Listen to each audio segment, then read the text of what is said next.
some really interesting developments over at the New York Times and NPR. Now, if you all recall the Daily podcast, I'm sure some of you even listen to it. It's their daily roundup of the news hosted by Michael Barbaro. Well, he is now playing a central role in the breakdown over the story of Caliphate, which was another New York Times podcast where they basically suppose and interviewed. The central premise of this podcast was interviewing this guy who had served as an ISIS fighter in Canada and has not gone to jail. That guy, though, however, was just charged by Canadian authorities with fabricating ever going to Syria, meaning that the entire premise of the podcast itself, I don't want to say fake, but it's a lie. Yeah. And they had to retract all of their reporting around the said subject because it ended up that they did not check these facts properly. Even within the podcast, they pretend like, oh, well, we verified based on geospatial intelligence of a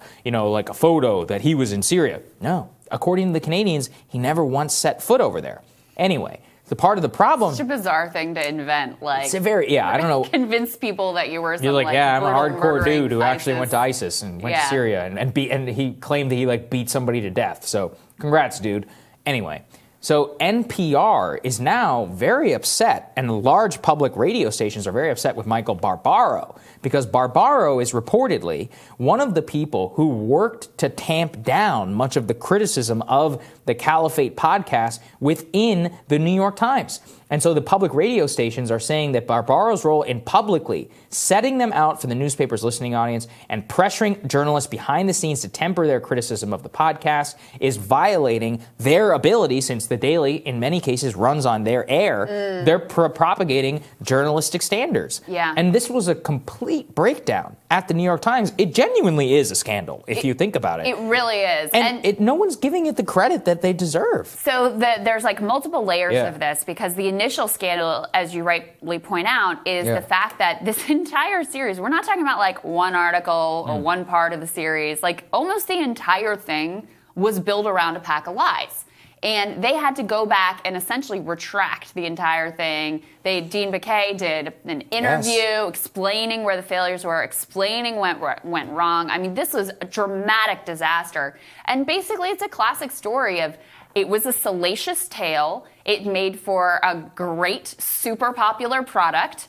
They had, one of their star reporters at the center of this who they didn't really want to question. And so they wanted it to be true and convinced themselves, rather than looking for countervailing evidence, they convinced themselves that it was true. And even after facts started to come to light that were fishy and questionable, they went out of their way, rather than digging into that and saying, oh, are we getting this wrong? Instead, they went the opposite direction of how can we figure out for this to still be right? Yes. So that's catastrophe number one. Then layer on top of that catastrophe the fact that one of their other stars, Michael Barbaro, is out there behind the scenes pressuring some prominent media journalists like Eric Wemple, for example, to tamp down their criticism of the series. He's also the one that did the interview with Dean Baquet. Exactly. So and there's another conflict here, which is that one of the producers who was